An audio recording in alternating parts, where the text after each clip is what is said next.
Так, мына жерде екі көрпенің мақтасын уже көктеп тігіп қойдық. Бір көрпені көктегенге жарты сағат кетті.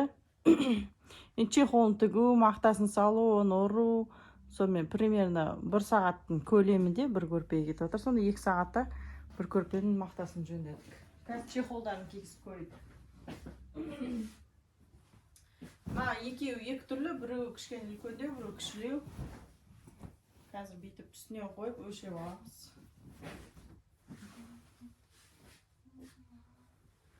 Сразу понятно, что маленький.